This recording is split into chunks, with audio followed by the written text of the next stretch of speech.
Equivalent resistance निकालने के कुछ मेथड हम पढ़ेंगे, कुछ तरीके हम पढ़ेंगे किस तरह से इक्विवेलेंट रेजिस्टेंस निकाले जाते हैं, और ये कुछ सिमेट्रिक सर्किट होते हैं उसमें यूज़फुल होता है। ठीक है, तो स्टार्ट करें हम सिमेट्रिक सर्किट के बारे में।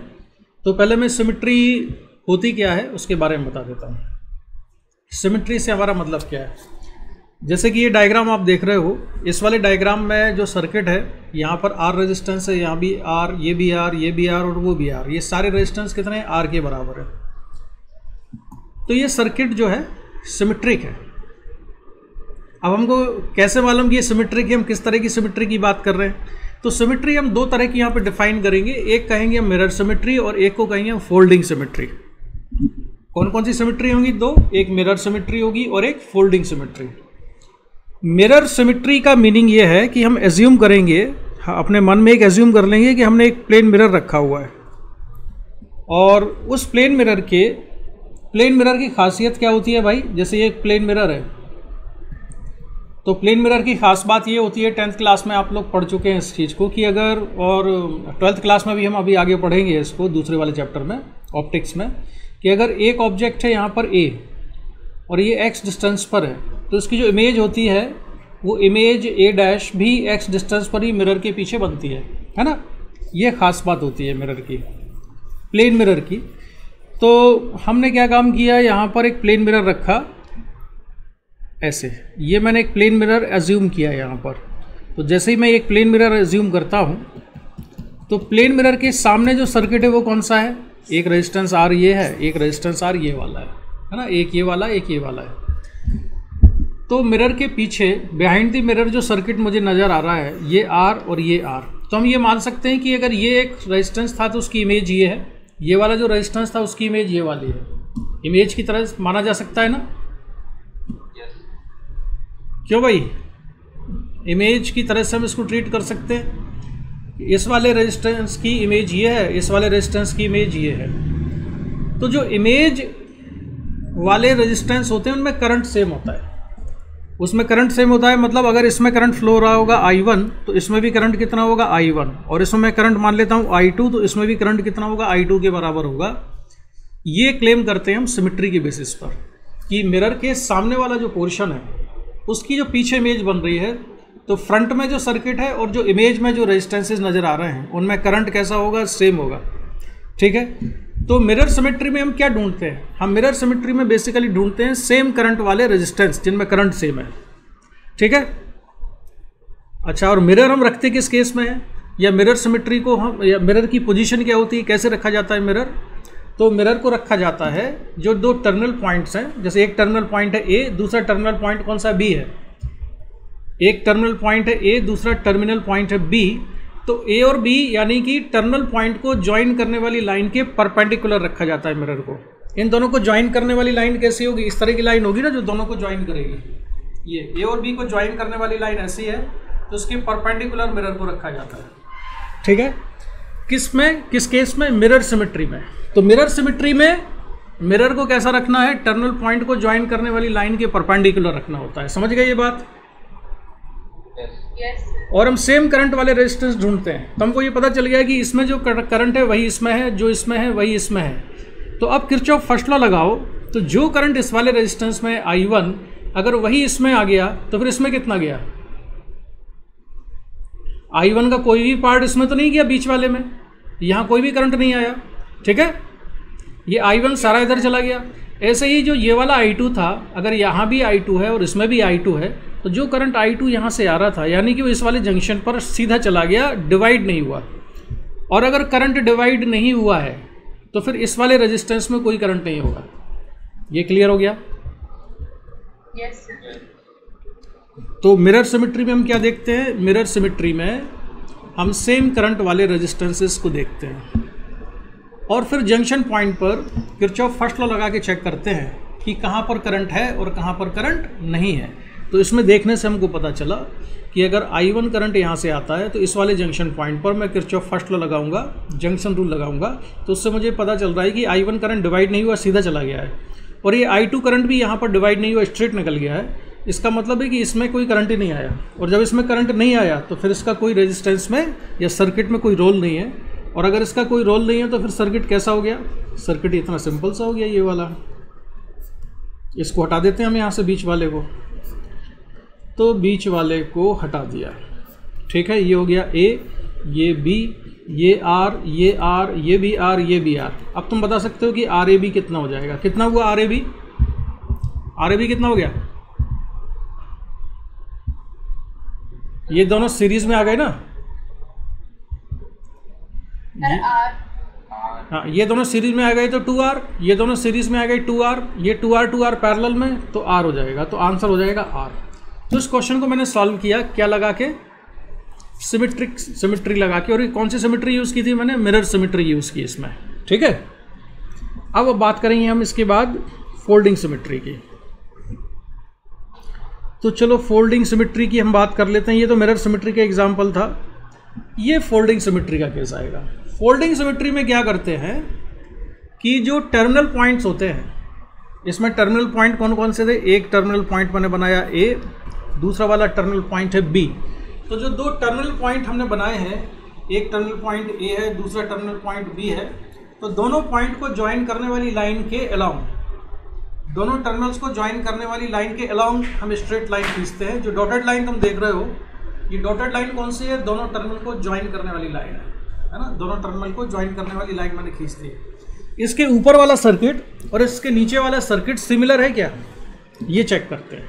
यानी एक तरह से तुम ये भी मान सकते हो कि ये मिरर ही रखा हुआ है मैंने, तो ऊपर वाला जो पार्ट है और नीचे वाला पार्ट है, क्या ये मिरर इमेज है? हालांकि इसका नाम मिरर सिमेट्री नहीं रखा गया है। मिरर हम उस केस को कहते हैं जब हम मिरर रखते हैं टर्मिनल पॉइंट को ज्वाइन करने वाली लाइन के परपेंडिकुलर। और फोल्डिंग सिमेट्री के लिए हम क्या करते हैं? दोनों टर्मिनल पॉइंट को ज्वाइन करने वाली लाइन के अलाउंग डॉटेड लाइन खींचते हैं। तो इसके ऊपर वाला सर्किट और नीचे वाला सर्किट क्या सिमिलर नजर आ रहा है आपको? देखो जरा, बोलो भाई, बाकी लोग किसी ने बताया सिमिलर नजर आ रहा है क्या? अगर ये सिमिलर नजर आ रहा है तो इसमें हमको पता चल जाता है सेम पोटेंशियल वाले पॉइंट। मिरर सिमेट्री में ढूंढा था हमने सेम करंट वाले रेजिस्टेंस, इसमें हम ढूंढते हैं सेम पोटेंशियल वाले पॉइंट्स। तो कौन से पॉइंट का पोटेंशियल सेम होता है? ये देखो जरा, देखो जो ये वाला रेजिस्टेंस है और ये वाला है, ये सिमिलर है, ये रेजिस्टेंस सिमिलर है। तो जो ये वाला जंक्शन पॉइंट है और जो ये वाला पॉइंट है, इन दोनों का पोटेंशियल कैसा होगा? सेम होगा। इसी तरह से इसका जो पोटेंशियल है और इसका जो पोटेंशियल है ये सेम होगा, और यहाँ पर पोटेंशियल और इस वाले पॉइंट पर पोटेंशियल सेम होगा। समझ में आया कहाँ कहाँ पोटेंशियल सेम है? एक तो इसका और इसका पोटेंशियल सेम है, यहाँ पर पोटेंशियल सेम है, यहाँ पर पोटेंशियल सेम है।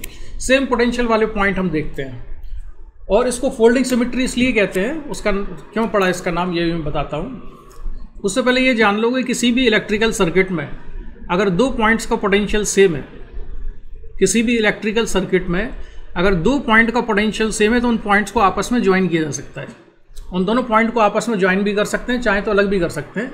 तो मैं इस वाले पॉइंट को उठा के ज्वाइन कर सकता हूँ इसके साथ, इस वाले पॉइंट को उठा के ज्वाइन कर दूंगा इसके साथ, इसको ज्वाइन कर दूंगा इसके साथ। तो ऐसा लगेगा जैसे कि इस लाइन के अबाउट्स इसको हमने क्या कर दिया है? फोल्ड कर दिया है, जैसे इसको कि फोल्ड कर दिया। ठीक है, समझ में आया फोल्डिंग सिमेट्री का मीनिंग? फोल्ड कर दिया हो जैसे सर्किट को। और फोल्डिंग सिमेट्री में हम क्या ढूंढते हैं? सेम पोटेंशियल वाले पॉइंट्स ढूंढते हैं। तो पॉइंट्स के potential V1 V1, V2 V2, V3 V3 दिख गए। सर्किट को फोल्ड कर देंगे, तो सर्किट को फोल्ड करने के बाद ये कैसा दिखेगा?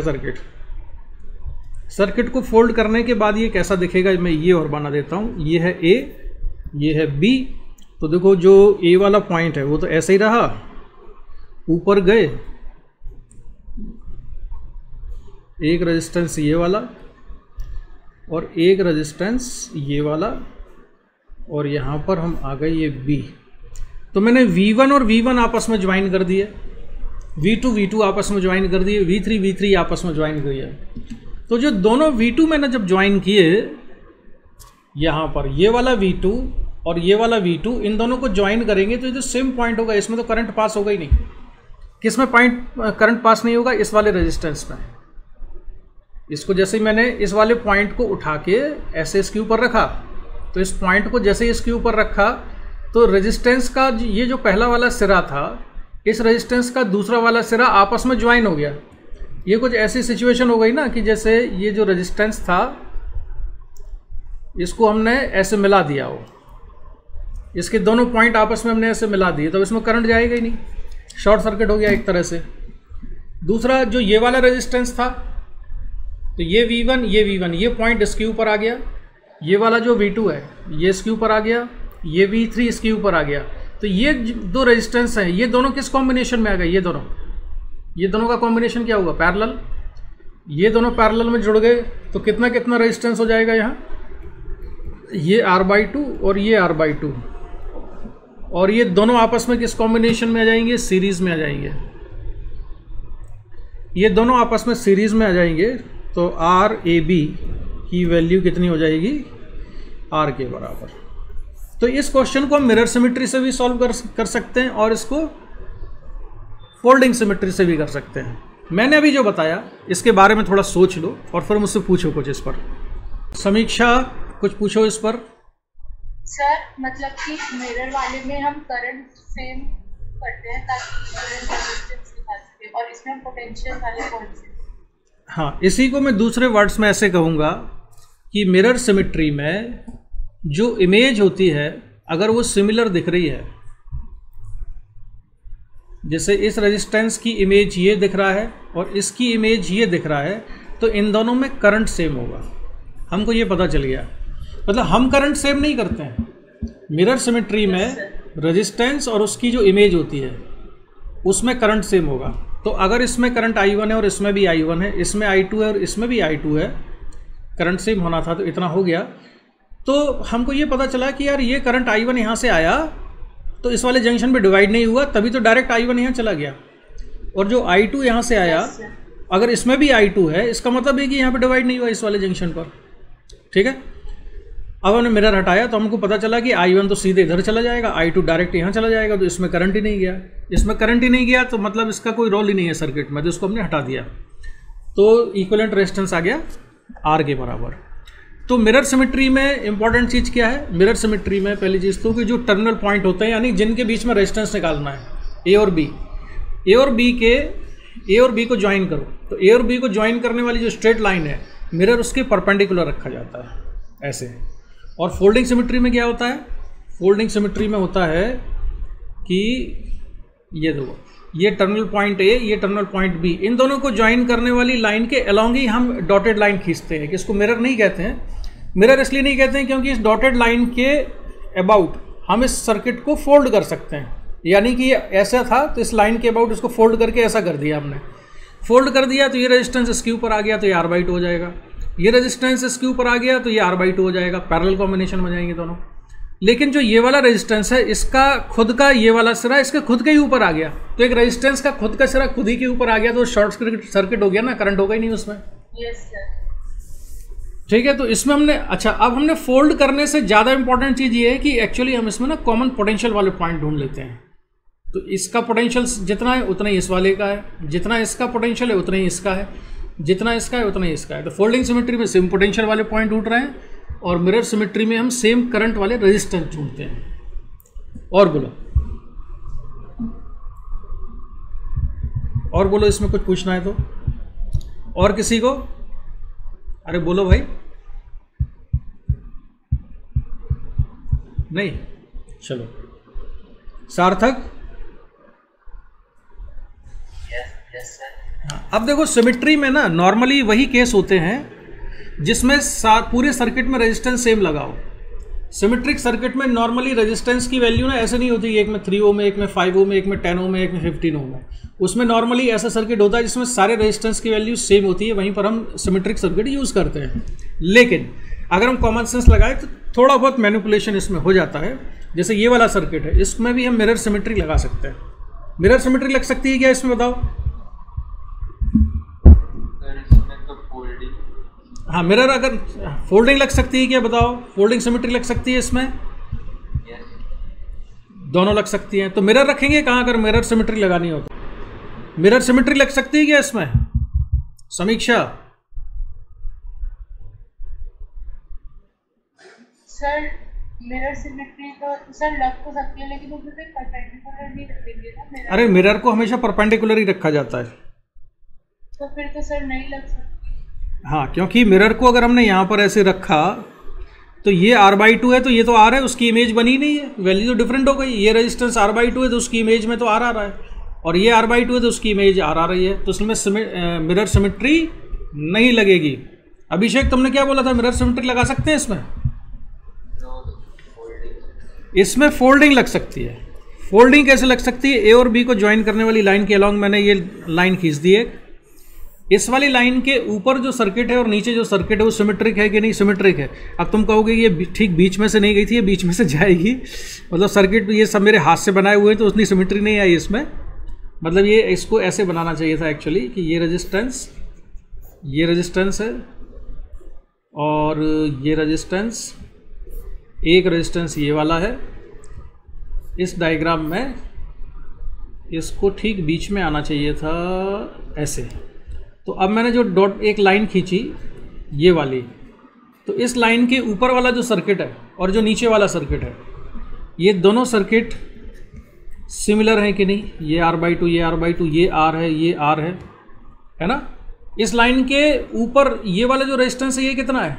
ये आधा ऊपर है और ये आधा नीचे है।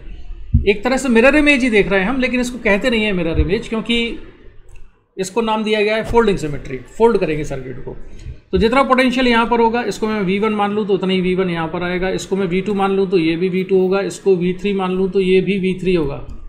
अगर इसका पोटेंशियल V2 है और इसका भी V2 है तो दोनों एक रेजिस्टेंस के अक्रॉस पोटेंशियल डिफरेंस अगर 0 है तो उसमें तो करंट होगा नहीं, तो इसमें करंट नहीं है तो इसको हटा देंगे हम यहाँ से, तो ये हट गया। और ये वाला जब इसको फोल्ड करेंगे तो ये R/2 पहुँचेगा इसके ऊपर और ये R पहुँचेगा इसके ऊपर, तो इक्विवेलेंट सर्किट कैसा दिखेगा? या तुम तो वैल्यू बता दो कितना आ जाएगा फाइनल आंसर? 3R/4। समीक्षा और शर्मिष्ठा और कौन कौन है? एक मिनट में निकाल रही हूँ। हाँ, अनु तुम बताओ कितना हो जाएगा ये ये वाला R/4 हो गया, ये R/2 हो जाएगा और ये दोनों सीरीज में हो जाएंगे, तो 3R/4 इसका आंसर आ जाएगा। RAB = 3I/4। ठीक है, इसमें कोई डाउट? समझ में आ रहा है कुछ कुछ? फोल्डिंग और मिरर, ये एग्जाम्पल मैंने जानबूझ के इसलिए लिया है कि तुमको ये बता पाऊँ कि इसमें मिरर सिमेट्री क्यों नहीं लग रही है और फोल्डिंग क्यों लग रही है। कोई समस्या, कोई डाउट इसमें? तो बढ़ते हैं हम अगले क्वेश्चन की तरफ। तो अगला क्वेश्चन है, पूछना है इसमें। आवाज नहीं आई तुम्हारी। सर, ये जो आप जितना भी सर पूछना है सिर्फ एक और इसमें कि सर ये जितना भी अभी सॉल्व कर रहे हैं वो तो व्हीटस्टोन ब्रिज टाइप ही है, तो सिमिलर हो जा रहा है। हाँ बिल्कुल बिल्कुल, व्हीटस्टोन ब्रिज टाइप है, लेकिन जो व्हीटस्टोन ब्रिज टाइप नहीं होगा ना वो क्वेश्चन आने वाले हैं अभी। ठीक है, तो अब हम आते हैं, ये वाला सर्किट बनाया हमने और हमको किसके अक्रॉस निकालना है? इसमें ये A और ये B, इसके अक्रॉस निकालना है। टोटल रेजिस्टेंस कितने नज़र आ रहे हैं इसमें आपको? 1 2 3 4 5 6 7 8 9 10 11 12, ये 12 रेजिस्टेंस लगे हुए हैं। और इसमें फोल्डिंग सिमेट्री लगा सकते हैं क्या? पहले तो ये बताओ, फोल्डिंग सिमेट्री लग सकती है इसमें समीक्षा? नहीं सर, इसमें मिरर वाली लगी। हाँ, फोल्डिंग सिमेट्री से नहीं लग सकती, क्योंकि फोल्डिंग सिमेट्री के लिए हम लाइन कौन सी खींचते हैं? दोनों टर्मिनल पॉइंट को ज्वाइन करने वाली लाइन, ये वाली लाइन। तो इस लाइन के ऊपर सर्किट है, नीचे तो सर्किट ही नहीं है, तो सिमेट्री का सवाल ही नहीं उठता, तो इसमें ये नहीं लगेगा। फिर इसमें लगाएंगे क्या हम? इसमें लगाएंगे हम मिरर सिमेट्री। तो मिरर सिमेट्री लगाने के लिए मिरर रख दिया मैंने, तो ये वाला तो आपको नज़र आ रहा है कि ये मिरर है। अब देखो जरा, अगर ये मिरर है तो इस वाले रेजिस्टेंस की इमेज कौन सा रेजिस्टेंस है? ये वाला, इसकी इमेज ये वाला है और इसकी इमेज ये है, इस वाले की इमेज ये वाला रेजिस्टेंस है।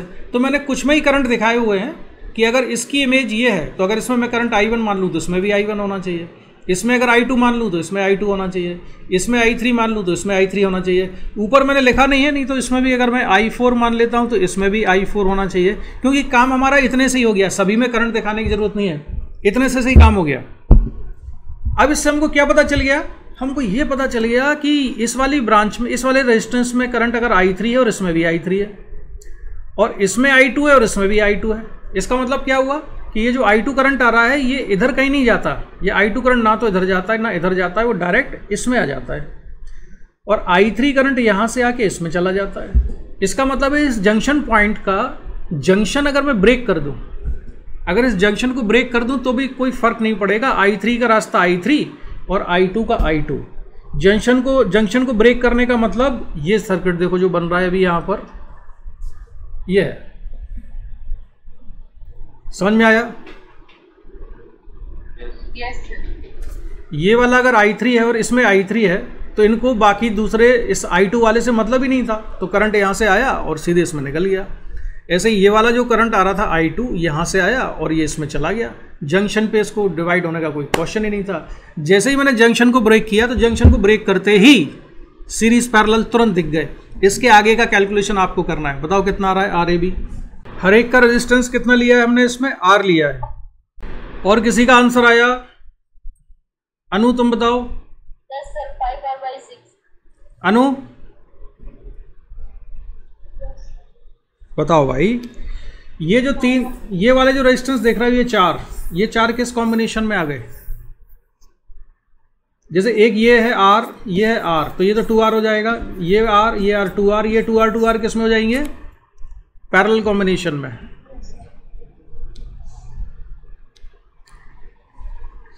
सार्थक तुम बताओ आंसर क्या आ रहा है तुम्हारा?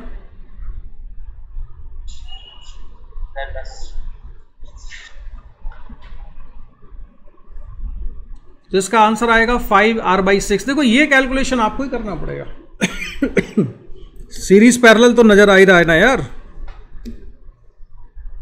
ये वाला और ये किस कॉम्बिनेशन में आ गए? सीरीज में 2R, ऊपर वाले 2R पैरेलल में तो वो R हो जाएगा। ऐसे नीचे वाला R हो जाएगा। सॉल्व करोगे, कर लोगे?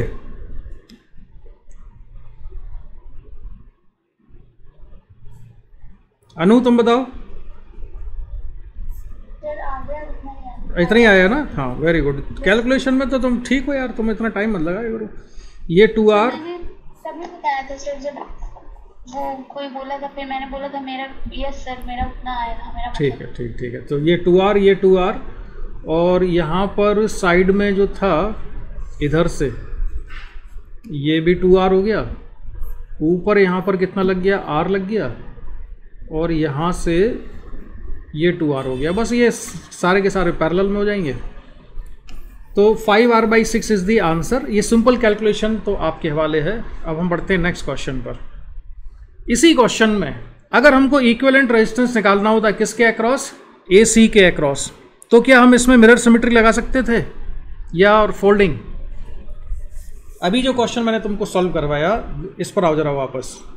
इस क्वेश्चन में हमने जो इक्विवेलेंट रेजिस्टेंस निकाला इस AB के अक्रॉस निकाला है ना, इसके अक्रॉस। लेकिन अगर मैं क्या काम करता कि तुमसे क्वेश्चन पूछता कि ये वाला क्वेश्चन सॉल्व करो, इसमें तुमको रेजिस्टेंस निकालना है AC के अक्रॉस, तो अगर AC के अक्रॉस निकालना होगा तो क्या इसमें मिरर सिमेट्री लगा सकते हैं? क्या फोल्डिंग सिमेट्री लग सकती है इसमें AC के अक्रॉस? यस, वो भी लग जाएगी। अगर मुझे मिरर रखना हुआ तो मिरर में कौन से डायगोनल के अक्रॉस रखूंगा, कौन से डायग्राम के अलोंग रखूंगा? मिरर ऐसा रखा जाएगा। मैंने अभी बताया कि किसके अक्रॉस निकालना है हमको? AC के अक्रॉस ना। तो AC को ज्वाइन करने वाली लाइन ये है, उसके परपेंडिकुलर में मिरर रखूंगा। तो ये तो मैंने रखा मिरर। तो मिरर के लेफ्ट साइड का सर्किट और मिरर के राइट साइड का सर्विस, बिहाइंड और फ्रंट वाले सर्किट सिमिलर हैं, तो इसमें हम मिरर सिमेट्री लगा सकते हैं। फोल्डिंग सिमेट्री भी लग सकती है। फोल्डिंग सिमेट्री के लिए क्या करते हैं हम? टर्मिनल पॉइंट को ज्वाइन करने वाली लाइन खींचते हैं। तो ये मैंने दोनों टर्मिनल को ज्वाइन करने वाली लाइन खींच दी। तो इस लाइन के इधर और इस लाइन के इस साइड, दोनों साइड सर्किट कैसा है? सिमिलर है। तो इस वाले पॉइंट का पोटेंशियल और इसका पोटेंशियल सेम होगा। तो जैसे ही हम इसको कनेक्ट करेंगे तो ये दोनों रेजिस्टेंस किस कॉम्बिनेशन में आ जाएंगे? पैरेलल। ये वाला कनेक्ट होगा इसके साथ में तो ये पैरेलल हो जाएंगे, तो R/2, ये R/2, और इसी तरह से ये कनेक्ट होगी, ये R/2 हो जाएगा। तो सर्किट बेसिकली क्या होता है ना, हम तुरंत मिटा देते हैं नीचे वाला, तो ऊपर वाला सर्किट बचेगा बस। फिर जैसे ही हमने फोल्ड किया तो फोल्ड करने के बाद जो सर्किट बचा ये ऊपर वाला बचा, और जो ऊपर वाला बचा उसमें इसका रेजिस्टेंस कितना होगा? R/2। फोल्ड होने के बाद इसका R/2, इसका R/2, इसका R/2, और ये कितने रहेंगे? ये R रहेगा, ये भी R ही रहेगा। ठीक है, एक काम करते हैं, इसको कर ही लेते हैं। तो तुम मुझे बताओ कि AC के अबाउट इक्विवेलेंट रेजिस्टेंस कितना आ रहा है इसमें, RAC कितना आएगा, फाइंड RAC। और क्या लगा के सॉल्व कर रहे हो, फोल्डिंग सिमेट्री से सॉल्व करोगे या फिर मिरर सिमेट्री से, किससे? पहले फोल्डिंग से कर लेते हैं, दोनों से करते हैं, पहले फोल्डिंग से करते हैं। तो फोल्डिंग से करने के लिए मैंने ये लाइन खींच दी और इस लाइन के अबाउट सर्किट को हमें क्या करना है, फोल्ड कर देना है।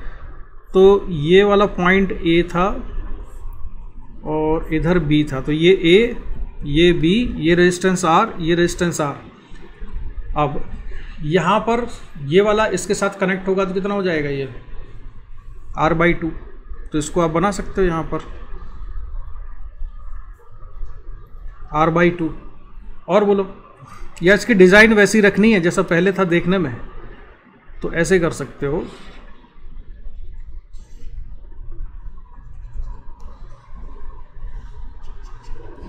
ऐसा हो जाएगा, ये R/2, ये R/2, ये R/2।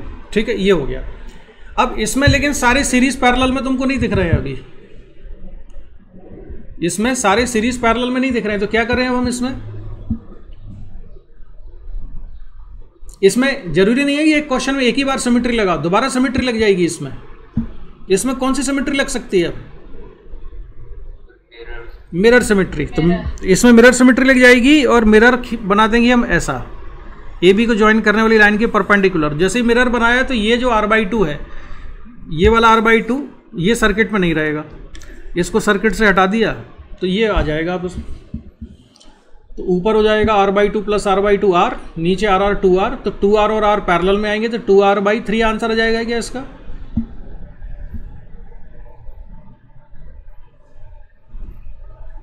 क्यों भाई, आंसर क्या आ जाएगा? Yes sir. ये दोनों R मिलके 2R, ये R/2 R/2R, R और 2R और R पैरेलल में, तो 2R into R upon 2R plus R, तो ये हो जाएगा 2R/3। ख़त्म। ये कैलकुलेशन वाला पार्ट तुम ही लोगों को करना है। अब मिरर सिमेट्री लगाते हैं इसमें। तो मिरर सिमेट्री के लिए दोनों को ज्वाइन करने वाली लाइन के परपेंडिकुलर हमको खींचना होता है मिरर। तो ये बना दिया मैंने मिरर, इंक चेंज कर देते हैं ज़रा, ये मैंने मिरर बना दिया। मिरर सिमेट्री के लिए ये हो गया मिरर। अगर मिरर बन गया तो करंट का डिवीजन शुरू करो। तो जो ये वाला रेजिस्टेंस है, इसमें करंट अगर मैं मान लेता हूँ I1, तो इसकी इमेज कौन सा है, ये वाला, तो ये जाएगा I1। जो ये वाला रेजिस्टेंस है, इसमें करंट अगर हम मान लें I2, तो इसकी इमेज कौन सा रेजिस्टेंस है, I2, सॉरी ये वाला, तो इसमें भी करंट I2 आना चाहिए। इसकी में अगर हम मान लेते हैं I3, तो इसमें I3। ठीक है, क्या किया जाए बताओ, और भी कुछ करना बाकी है? इस B को भूल जाना, हम AC के अबाउट निकाल रहे हैं। ये मिरर रखा हुआ था, मिरर इन दो रेजिस्टेंस के ऊपर रखा हुआ है, लेकिन हमें कुछ पता चल गया यहाँ से। क्या पता चल गया? इस वाले जंक्शन पर किरचॉफ फर्स्ट लॉ लगाओ या जंक्शन लॉ लगाओ, तो इसमें करंट I1 है और इसमें भी I1 है। इसका मतलब क्या हुआ? अरे जल्दी बोलो यार, ये I1 है और ये भी I1 है। यहाँ से करंट I1 जा रहा था इसमें, यानी कि इसमें करंट नहीं गया, इसमें करंट 0 है, डिवाइड नहीं हुआ। इसमें I2 और इसमें भी I2 है, यानी कि यहाँ पे जो इस वाले जंक्शन पे करंट डिवाइड नहीं हुआ, तो इसमें भी करंट कितना है, 0 है। तो अगर इसमें करंट 0 है, इसमें भी 0 है, तो इन दोनों रेजिस्टेंस को हमने हटा दिया यहाँ से। जैसे ही इसको हटाया तो तुरंत हमारा काम हो गया। ये दोनों किस कॉम्बिनेशन में जाएंगे? सीरीज में। तो सीरीज में 2R, ये दोनों सीरीज में 2R, ये दोनों सीरीज में 2R, और ये 2R 2R 2R पैरेलल में जाएंगे, तो 2R/3 आंसर आ जाएगा। ठीक है, तो ये क्वेश्चंस किससे सॉल्व कर सकते हैं हम? दोनों से सॉल्व कर सकते हैं, मिरर सिमेट्री से भी और फोल्डिंग सिमेट्री से, दोनों से। इसमें कोई डाउट हो तो बताओ। हाँ मनीषा, तुमको कोई कंफ्यूजन इसमें?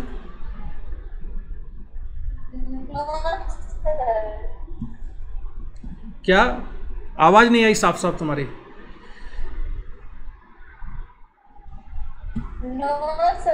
ठीक है, तो चलो अगला सवाल पर आ जाते हैं अब हम। ये देखो जरा,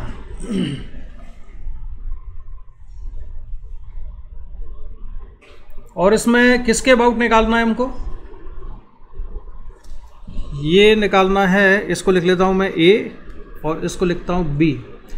तो सबसे पहले तो ये बताओ कि इसमें कौन सी सिमेट्री लगा सकते हैं। सार्थक तुम बताओ, इसमें मिरर सिमेट्री लगा सकते हैं या फोल्डिंग सिमेट्री लगा सकते हैं या दोनों लगा सकते हैं? Sir mirror symmetry. फोल्डिंग क्यों नहीं लगा सकते? सर नीचे सर्किट ही नहीं है। हाँ, नीचे सर्किट ही नहीं है, क्योंकि लाइन कैसे खींचनी पड़ती है हमको फोल्डिंग में? ए बी को ज्वाइन करने वाली लाइन के अलाउंग फोल्डिंग सिमेट्री लगानी है तो मुझे ए बी को ज्वाइन करने वाली लाइन के अलाउंग, यानी टर्मिनल पॉइंट को ज्वाइन करने वाली लाइन लेनी पड़ती है। इसके ऊपर और इसके नीचे सर्किट देखूँ तो सिमेट्री का सवाल ही नहीं उठता है, क्योंकि ऊपर ही है सब कुछ, नीचे कुछ है ही नहीं, मामला साफ है, तो इसको हटा दिया हमने। लेकिन ए बी को टर्मिनल पॉइंट को ज्वाइन करने वाली लाइन के परपेंडिकुलर अगर हम मिरर बना दें ऐसे, तो मिरर जरूर बन सकता है। तो यहाँ पर लेफ्ट में और राइट में दोनों तरफ सिमेट्रिक आ रहा है सर्किट। अब इसको तुम अपने आप सॉल्व करो और बताओ आंसर क्या है। 6R/5 और बाकी लोग बताएं। अनु जोर से बोलो। 6R/5। ठीक, 6R/5। और समीक्षा?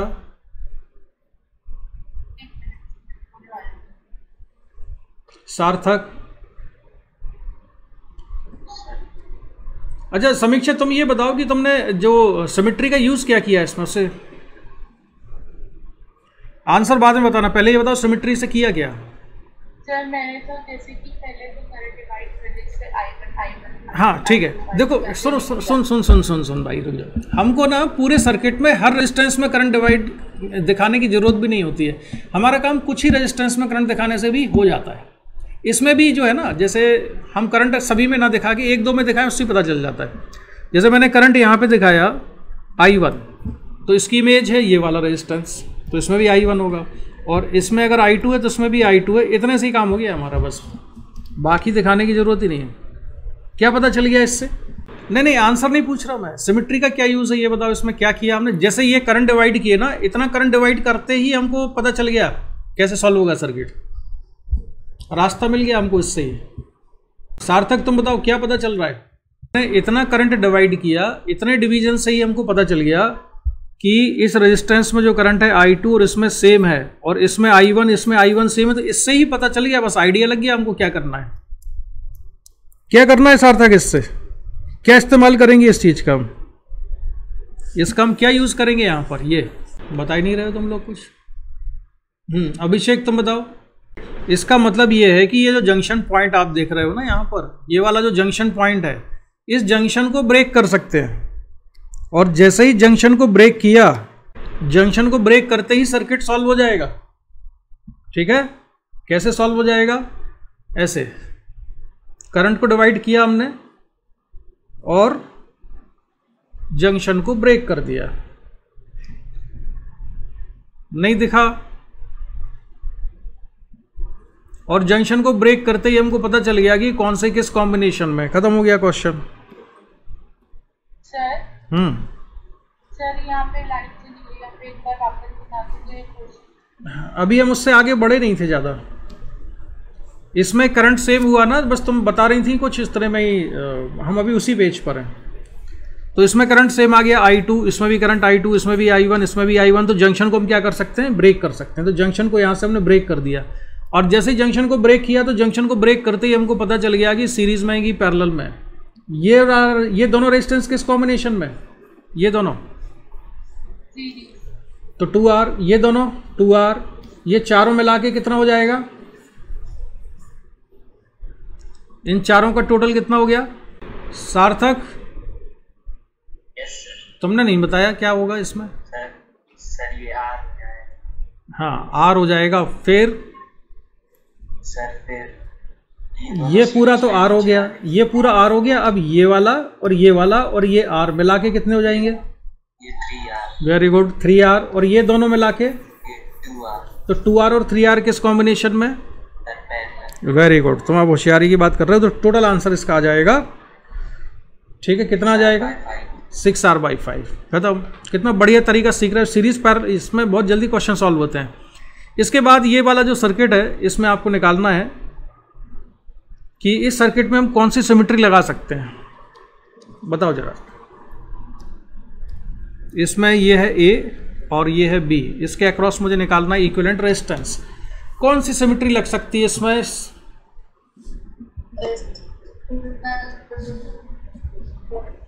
मिरर या फोल्डिंग? शर्मिष्ठा तुम बताओ इसमें कौन सी सिमेट्री लगा सकते हैं? फोल्डिंग सिमेट्री या मिरर सिमेट्री? और मिरर क्यों नहीं लग सकता ये बताओ? इसमें मिरर सिमेट्री भी लग सकती है और फोल्डिंग सिमेट्री भी लग सकती है, तो इसमें दोनों सिमेट्री लगा के हम क्वेश्चन को सॉल्व कर सकते हैं। ठीक है, तो it can be solve by mirror symmetry and folding symmetry both, दोनों से। किससे सॉल्व करें? तो चलो मिरर सिमेट्री लगा देते हैं। तो मैंने ये डॉटेड लाइन खींच दी है यहाँ पर, आप देख रहे हो, और जो डॉटेड लाइन खींचते ही यहाँ पर ये मिरर बन गया। अब मिरर बन गया तो मुझे ना तुम ये बताओ कि करंट को डिस्ट्रीब्यूट करके कि सिमेट्री का यूज़ क्या किया हमने। जैसे ही करंट को डिस्ट्रीब्यूट करते हैं ना तो हमको तुरंत पता चल जाता है कि हमें करना क्या है। बेसिकली अब तुम्हें समझ में आ रहा होगा कि जो मिरर सिमेट्री होती है, मिरर सिमेट्री में हम सेम करंट वाले रेजिस्टेंस ढूंढते हैं और फिर जंक्शन को ब्रेक कर देते हैं। जंक्शन ब्रेक करने वाला काम करते ही बाकी बचा हुआ सर्किट फिर सीरीज और पैरेलल में देखने में और सॉल्व करने में आसान हो जाता है। समझ में आ रहा है ना? ये मिरर सिमेट्री में हम क्या करते हैं, टर्मिनल पॉइंट्स को ज्वाइन करते हैं, उसके परपेंडिकुलर मिरर रखते हैं। इधर वाला और इधर वाला सर्किट अगर उसकी इमेज जैसा लगता है तो फिर उनमें करंट भी सेम होगा करस्पॉन्डिंग रेजिस्टेंसेस में। जैसे ही सेम करंट वाले रेजिस्टेंस पता चलते हैं तो फिर हम जंक्शन पर देखते हैं कि जंक्शन को कहाँ से ब्रेक कर सकते हैं।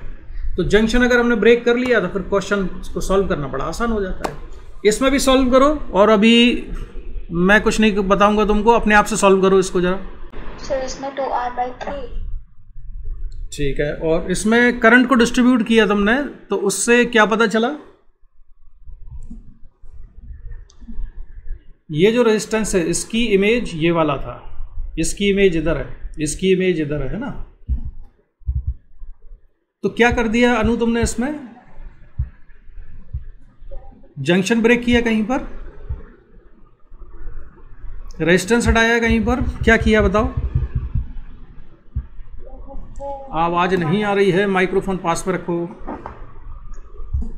सर जो मिरर पे रेजिस्टेंस है उसको हटा दिया। हाँ, उसमें करंट नहीं। Very good. उसमें तो अगर मैंने यहाँ पर लिया I1 तो इसकी जो इमेज है इसमें भी I1 है, ये I2 तो इसकी इमेज में भी I2 है, और अगर इसको मैं I3 मान लूँ तो इसकी इमेज में भी I3 करंट होगा। तो हमको ये पता चला कि ये I1 सीधा यहाँ निकल गया, I2 डायरेक्ट इधर चला गया, I1 यहाँ से सीधे यहाँ चला गया, यानी कि डिवाइड ही नहीं हुआ। तो ये वाले जो रेजिस्टेंस हैं ये तो करंट विहीन है, इनमें कोई करंट ही नहीं गया। इनमें करंट नहीं गया तो इनका कोई रेजिस्टेंस में रोल भी नहीं है, तो उसको हटा देते हैं। जैसे ही हटाएंगे तो ऊपर वाले दोनों सीरीज़ में, बीच वाले दोनों सीरीज़ में, नीचे वाले दोनों सीरीज़ में 2R सीरीज़ में 2R/3 आंसर हो जाएगा। क्वेश्चन खत्म हो गया। समझ गए?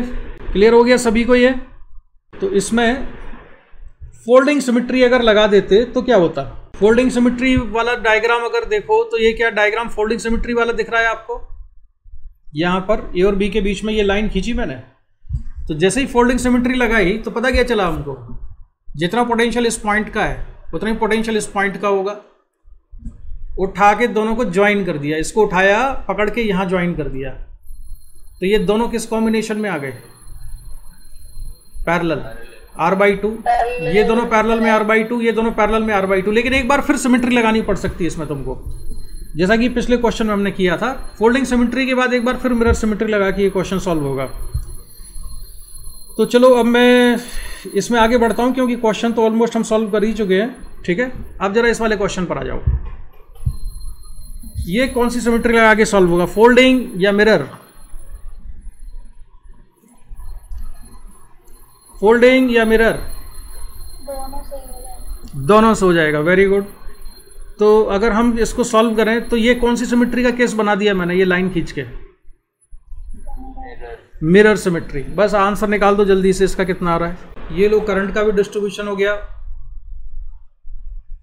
करंट का डिस्ट्रीब्यूशन करते ही समीक्षा क्या कर सकते हैं हम इसमें? करंट को डिस्ट्रीब्यूट करते ही अब हम क्या अप्लाई कर सकते हैं इसमें, क्या तोड़फोड़ कर सकते हैं? बीच में जो पॉइंट ऑफ इंटरसेक्शन है वहां से हम सर्किट को अलग-अलग, हाँ बिल्कुल अलग क्यों कर, मतलब सर जो जंक्शन है बीच वाला उस वहां से हम इसको डिटैच कर सकते हैं। क्यों कर सकते हैं? सर क्योंकि जैसे I3 जितना आ रहा है उतना आपको मतलब I3 यहाँ से, अच्छा एक चीज़ याद रखना, मान लो I3 इधर होता और इधर भी I3 होता और यहाँ I4 यहाँ I4 होता, तो हम सर्किट में ना इस वायर को ऐसे ब्रेक करते, यहाँ से यहाँ अलग कर देते और यहाँ से यहाँ अलग कर देते। लेकिन अभी ये I3 और ये I3 सेम है, ये I4 सेम है, मतलब ये I4 जो है इस वाले से इसको कोई मतलब नहीं है। तो अब हम क्या करेंगे, वही तुम समझ गए होगे क्या करेंगे इसमें। मुझे लगता है आंसर भी आ गया ना किसी किसी का। ये अनु तुम्हारा कितना आंसर आया इसमें?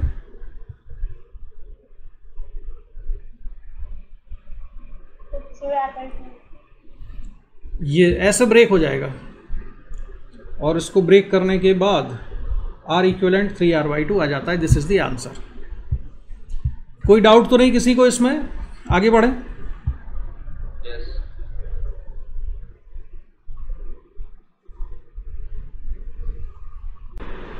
अगर फोल्डिंग सिमेट्री लगाते तो ऐसे करते हैं, लेकिन अगर फोल्डिंग सिमेट्री लगाते, ठीक है, तो भी यही आंसर आ रहा है क्या? ठीक है, तो तब भी आंसर 3R/2 आता। दोनों के मैंने तुमको डायग्राम बता दिए, तो मिरर सिमेट्री और फोल्डिंग सिमेट्री में कोई कंफ्यूजन नहीं रहना चाहिए। इसको हमने उससे सॉल्व कर लिया। अब आगे बढ़ते हैं हम दूसरे क्वेश्चन की तरफ। ये समझो जरा क्वेश्चन को। मनीषा, अब तुमको ये व्हीटस्टोन ब्रिज से होता हुआ बिल्कुल नहीं दिखेगा यहाँ पर। इसमें जिन दो पॉइंट्स के बीच में हमको इक्विवेलेंट, ये ए और ये बी, इसके बीच में निकालना है। अब यहाँ पर मिरर सिमेट्री लगेगी कि फोल्डिंग सिमेट्री की? दोनों लग सकती। मिरर सिमेट्री लगाएंगे तो मिरर कहाँ रखना पड़ता है हमको? क्यों सार्थक, मिरर कहाँ रखते हैं? सर ए बी के परपेंडिकुलर इधर रखते हैं मिरर। तो मिरर के ऊपर वाला हिस्सा और इधर, ये इमेज तो दिख ही नहीं रहे एक दूसरे के बिल्कुल ही। एक ऑब्जेक्ट है दूसरा इमेज है, ऐसा तो दिख ही नहीं रहा है, तो मिरर सिमेट्री का सवाल नहीं उठता। हाँ, लेकिन हम फोल्डिंग सिमेट्री लगा सकते हैं। एक लाइन खींचेंगे दोनों टर्मिनल को ज्वाइन करने वाली, लेकिन इसका मतलब ये नहीं होता है कि वो लाइन बी पे आके खत्म हो जाएगी, उसको हम और आगे भी बढ़ा देंगे। इसलिए ये क्वेश्चन इंपॉर्टेंट है समझने के लिए। ये मैंने दोनों को आगे बढ़ा दिया। तो इस लाइन के लेफ्ट साइड का जो सेक्शन है और राइट साइड का जो सेक्शन है, ठीक है, ये दोनों सिमिलर हैं कि नहीं? सिमिलर है ना दोनों? Yes sir. अगर सिमिलर है तो इससे हमको क्या पता चल गया? कॉमन पोटेंशियल वाले पॉइंट पता चल गए। ठीक है, कॉमन पोटेंशियल वाले पॉइंट कौन कौन से हैं? कौन कौन से पॉइंट का पोटेंशियल सेम है? जैसे कॉर्नर पर आ जाओ, जंक्शन पर आ जाओ या कॉर्नर पर आ जाओ, इसके जो ये वाला पॉइंट है, इसका जितना पोटेंशियल होगा उतना ही पोटेंशियल इधर होगा। तो मैं लिख देता हूँ यहाँ पर पोटेंशियल। मान लो इसका पोटेंशियल है V1, तो इसका पोटेंशियल भी कितना है? V1 है।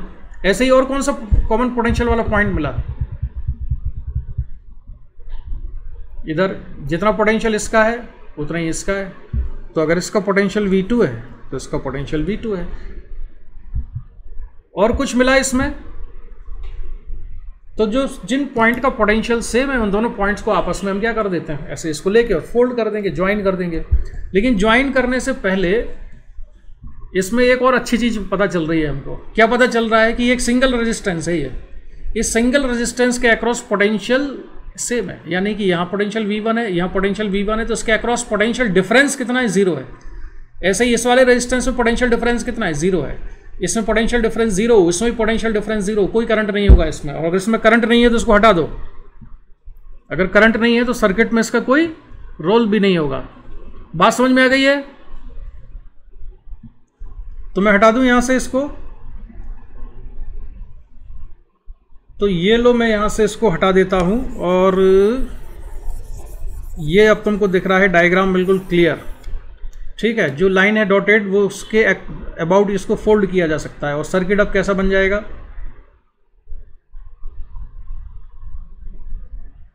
समझ में आया क्या किया?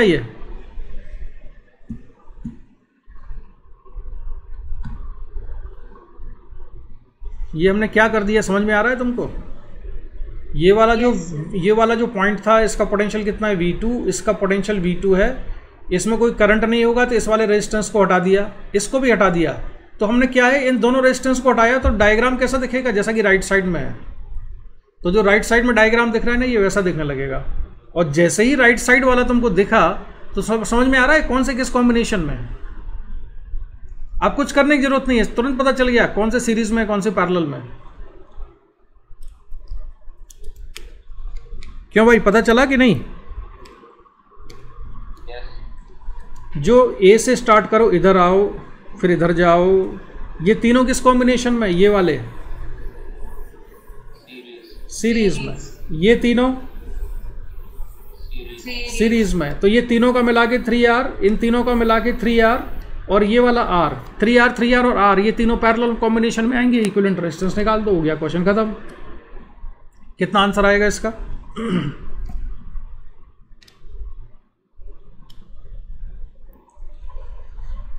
3R R तीनों पैरेलल में।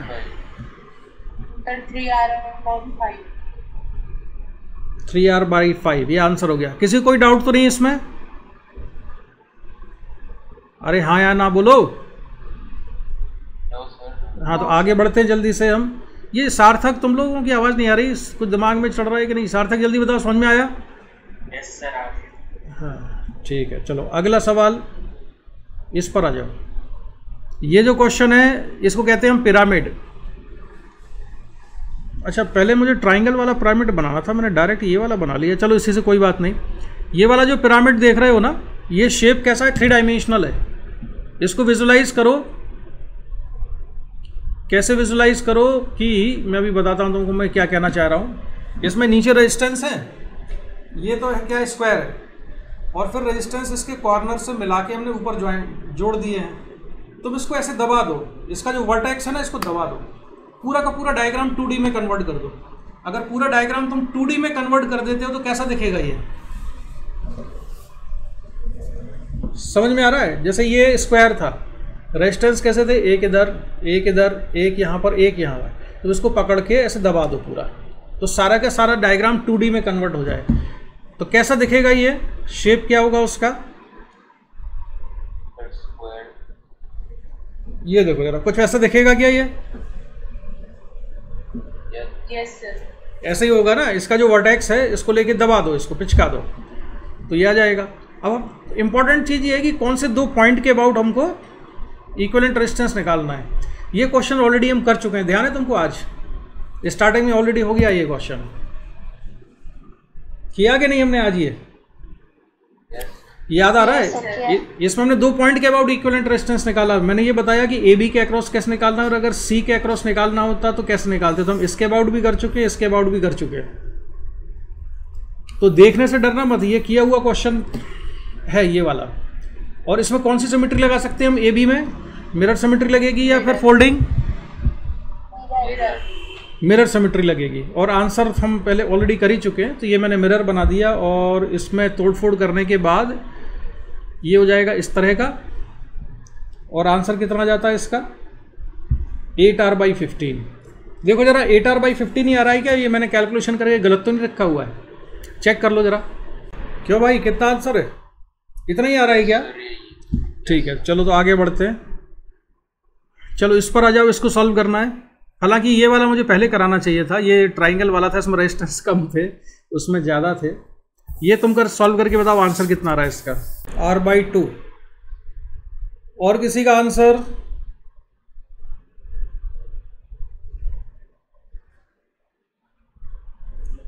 किसी और का आंसर आ रहा है क्या?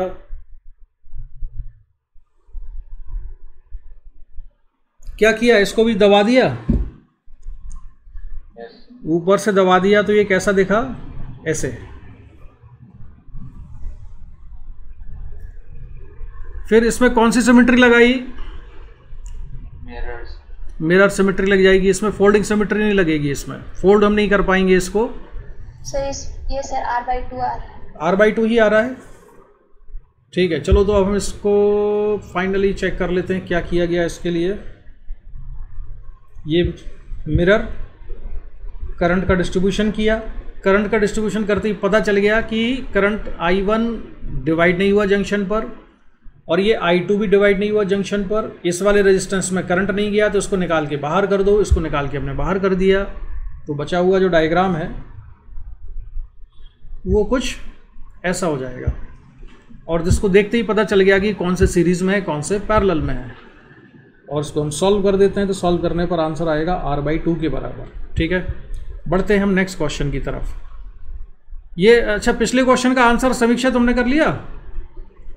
r/2 सर अभी निकाल। शर्मिष्ठा हाँ सर, कितना आया? वही r/2। ठीक है, चलो एक बेहतरीन सवाल की तरफ बढ़ते हैं हम फिर। और ये है सवाल, ये देखो,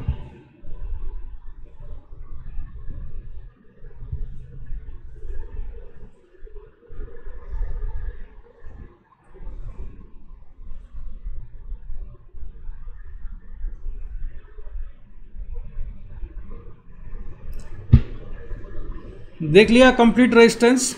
इसमें ए और बी के अक्रॉस मुझे निकालना है इक्विवेलेंट रेजिस्टेंस। कौन सा, क्या लगा सकते हैं हम इसमें ज़्यादा आसानी से, फोल्डिंग या मिरर?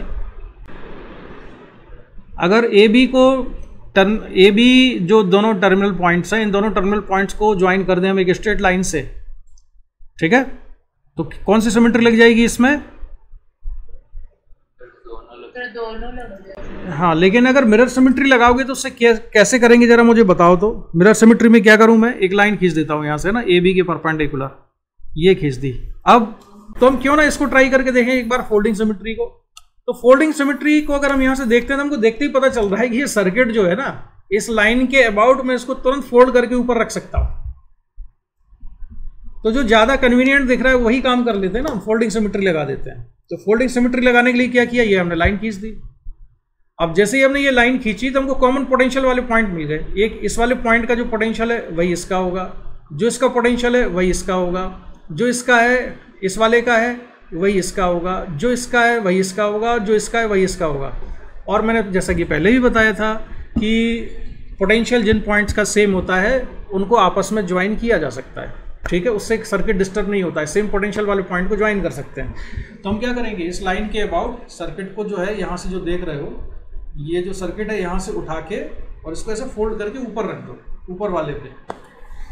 तो ये जो ऊपर वाले पे जैसे तुम रखोगे तो ये रेजिस्टेंस कितना हो जाएगा, r/2, ये r/2, ये r/2, ये r/2, ये r/2, और ऊपर वाला हिस्सा बचेगा, नीचे वाला हिस्सा हमने मिटा दिया। समझ में आया कि नहीं? Yes sir. तो चलो फिर इसको करके बताओ अब तुम लोग कैसे करोगे, ट्राई करो इसको एक बार।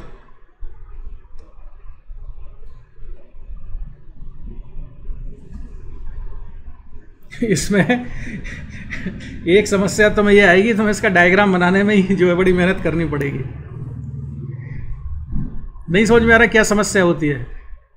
ये जो सर्किट तुमको ऑलरेडी इतने सिंपली दिख रहे हैं ना, होता क्या है कि अगर ये हम डायग्राम को पेपर पे अगर सिमेट्रिकली ना बनाए और फिर मैं एक दोनों टर्मिनल को ज्वाइन करने वाली लाइन खींचूँ ना, तो बीच में से ना जाके पता चलता है कि एक लाइन यहाँ से इस वाली रेजिस्टेंस में घुस गई, एक इधर घुस गई, एक इधर से घुस के निकल गई, वो सीधी लाइन। तो सिमेट्री नज़र आने के लिए ज़रूरी है कि डायग्राम हमने अच्छे से बनाया हुआ हो, तब वो सिमेट्री दिखती है।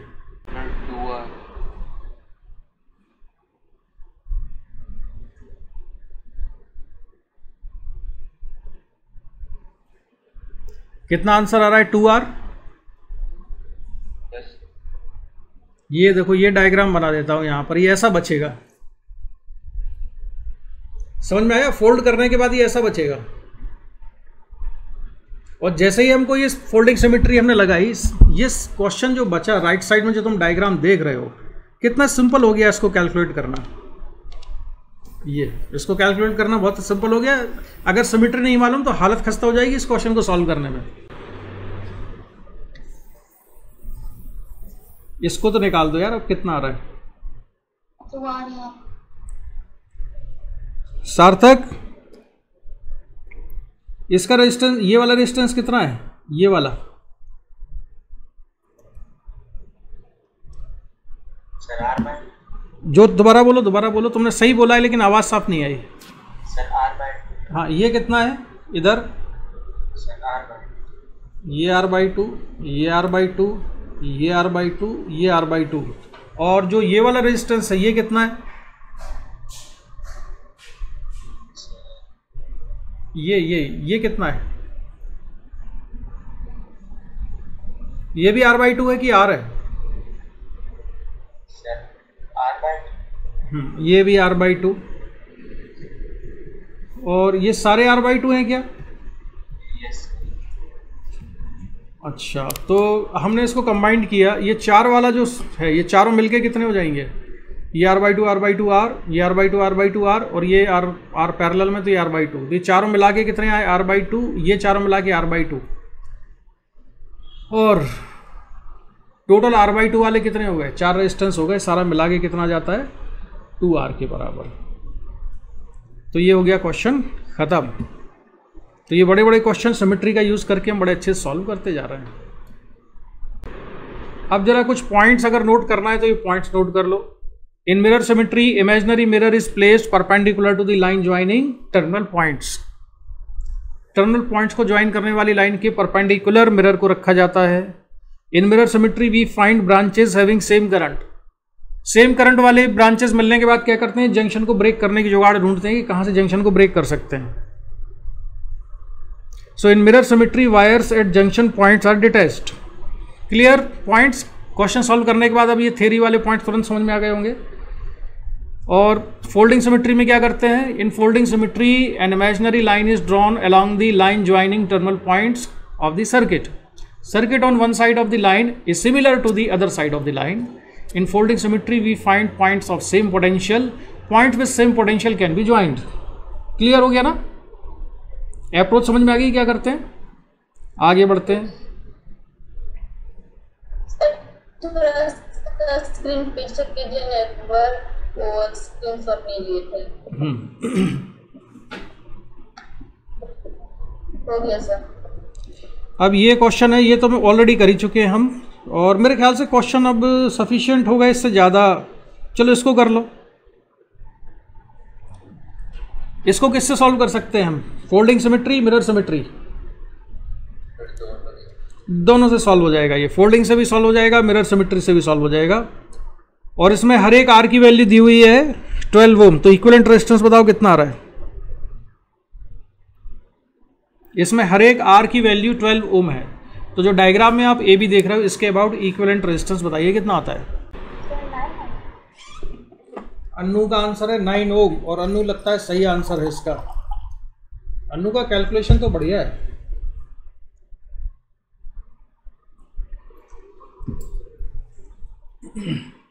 और कोई महानुभाव ने सॉल्व किया हो? यार सॉल्व करके 3r पर 4 आ रहा है, अगर 12 रखेंगे तो 9 ही आएगा। हाँ, आर की वैल्यू 12 रख दो, 9 आ रहा है। ठीक है, और बताओ, और कोई? समीक्षा और अनु का आंसर सेम है। शर्मिष्ठा?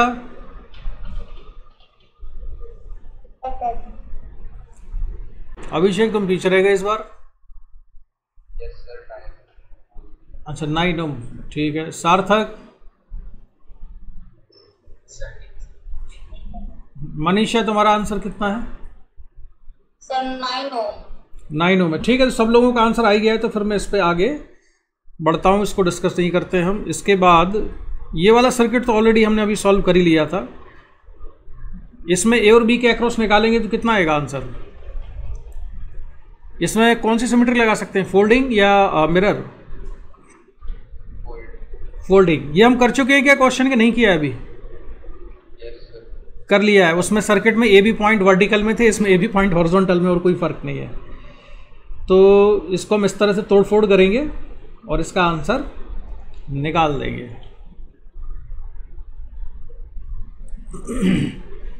चलो और आ जाओ।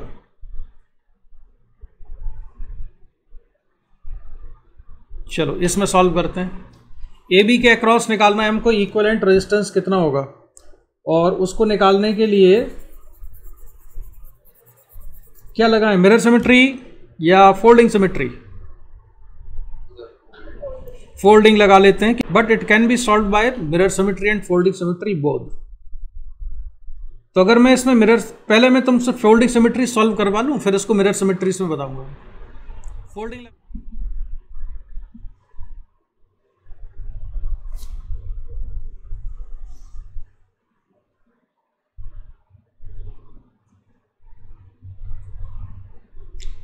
अगर हमने मिरर सिमेट्री लगाई होती, इसमें फोल्डिंग पर आ जाओ, मिरर सिमेट्री लगाई होती तो क्या कर सकते थे? इसी क्वेश्चन में अगर हमने मिरर सिमेट्री लगा दें, इस क्वेश्चन में अगर मिरर सिमेट्री लगा दें तो देखो हमने मिरर यहाँ पे खींचा तो जितना करंट इसमें है उतना ही इसमें आएगा और जितना इसमें उतना ही इसमें आएगा। इसका मतलब है कि करंट इस वाले जंक्शन पे डिवाइड नहीं हुआ इन दोनों का, तो इसको इधर कर दिया, इस वाले को डिटैच कर दिया। डिटैच करते ही सर्किट बड़ा सिंपल बन गया। अब इसमें सारे समझ में आ रहा है सीरीज में कौन है, पैरेलल में कौन है। देखो ये वाला जो रेजिस्टेंस है ये दोनों सीरीज में, नीचे वाले दोनों सीरीज में, उसके साथ ये पैरेलल में आ जाएगा। तो इस वाली पूरी ब्रांच का रेजिस्टेंस कितना बचा, ये आर कितना हो जाएगा 2R, ये आर 2R, ये 2R, ये R और ये 2R, तीनों को कंबाइन, ये तीनों रेजिस्टेंस को कंबाइन कर दो पैरेलल में। तो मिरर सिमेट्री से भी सॉल्व हो जाएगा ये क्वेश्चन। आंसर बोलो कितना आ रहा है। मिरर सिमेट्री से डायग्राम को हमने जो रिड्यूस किया है वो फॉर्मेट समझ में आ गया। यस ठीक है, तो बस अब सॉल्व कर दो इसको। इसका आंसर बताओ यार। अनुज आप जोर से बोलो, माइक्रोफोन पास रखो, आवाज नहीं आ रही। 11R/12। चलो देखते हैं, ये आंसर अभी मैं नहीं कह रहा ये सही है कि गलत, लेकिन अन्नू का आंसर है 11R/12। बाकी बताओ और कोई। अभिषेक तुम्हारा आंसर आया है क्या?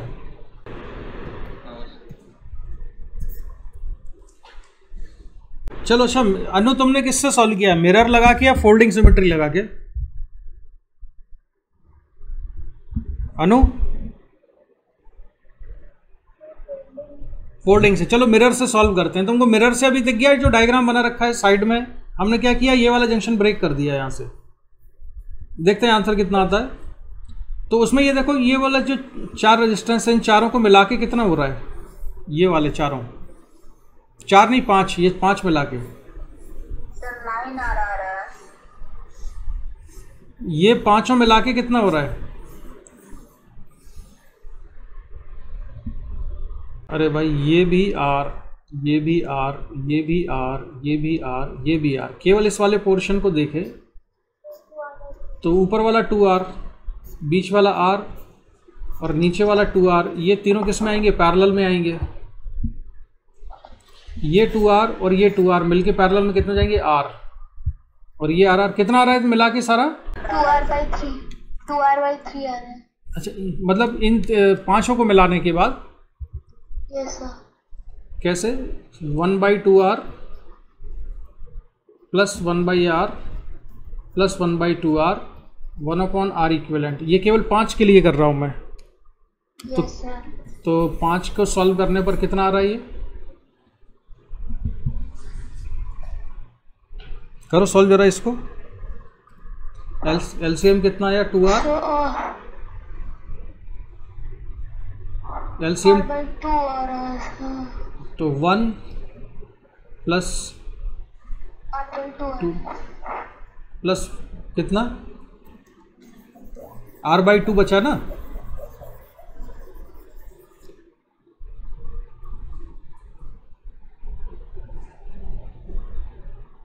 तो R/2 आएगा। ठीक है, तो ये थोड़ी सी कुछ मिस्टेक की है तुमने वहाँ पर। तो मैं बना रहा हूँ, समझते जाना। अब ये वाले जो 3 हैं इन तीनों को कंबाइन करने पे कितना आता है, 2R/3। और ये दोनों कंबाइंड किए, ये पांचों कंबाइंड किए तो कितना आया, R/2।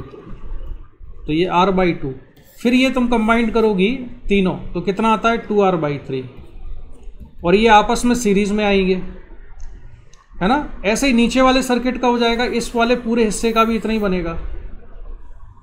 तो RAB निकालने के लिए फाइनली सिचुएशन क्या होगी, ये R, ये R AB के अक्रॉस। ठीक है, ऊपर वाला जो सेक्शन है, ऊपर वाला जो सेक्शन है उसमें जो रेजिस्टेंस आएगा टोटल वो आएगा ये 2R/3। ये वाला अब ऐड कर लेना, और इतना ही यहाँ पर नीचे आएगा ये वाला, ये भी इतना ही होगा। अब इसको पैरेलल में जोड़ना है तुमको तीनों को, और चेक करो कितना आता है।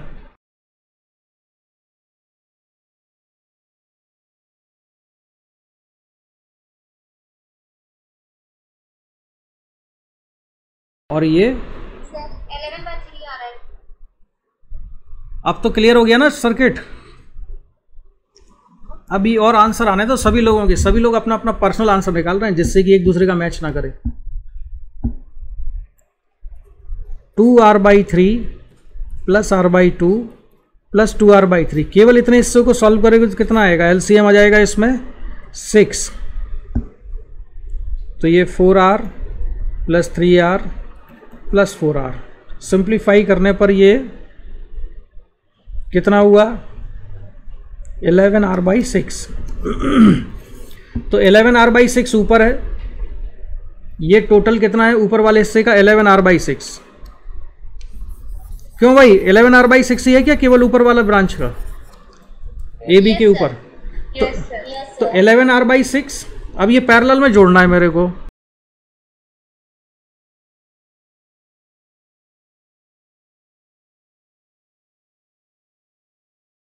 (24 + 11 35), तो 22r/35 ये आ रहा है ना? Yes sir. क्यों भाई अभिषेक? हाँ, तो यही आंसर है इसका, 22r/15। इसमें देखो सीरीज पैरेलल करने में ही तुम लोगों को टाइम लग गया, कैलकुलेशन में।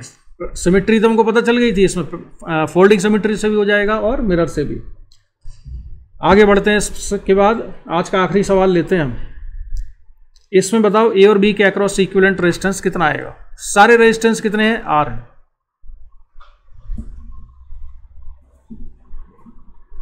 सिमेट्री लगानी है, कौन सी सिमेट्री लग सकती है इसमें? फोल्डिंग या मिरर या सिमेट्री लगी नहीं सकती इसमें? सभी लोग बोले इसमें कौन सी सिमेट्री लगा सकते हैं हम? और वो मिरर रखेंगे कहां पर? कैसा जाएगा वो मिरर? बोलो।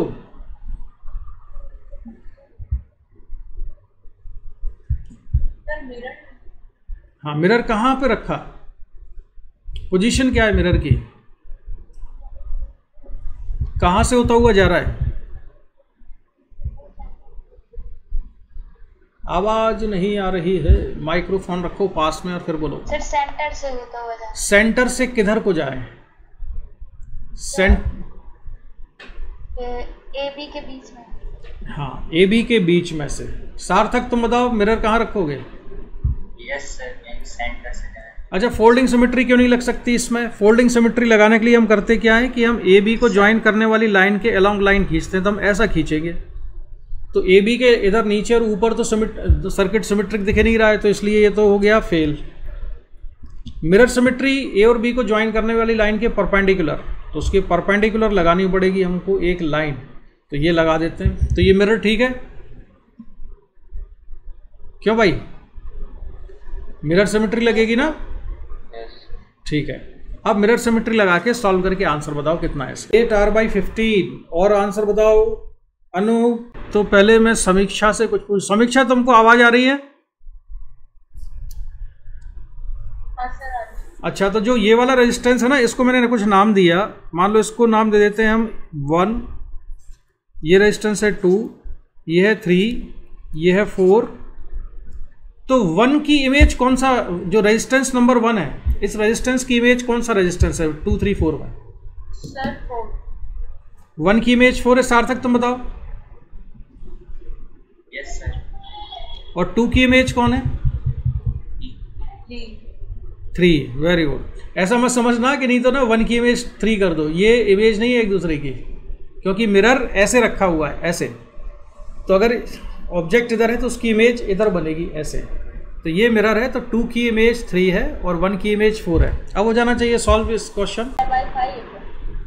8r/5। अभिषेक तुमने क्या बताया था? 8r/15। 8r/15। चलो और बताओ।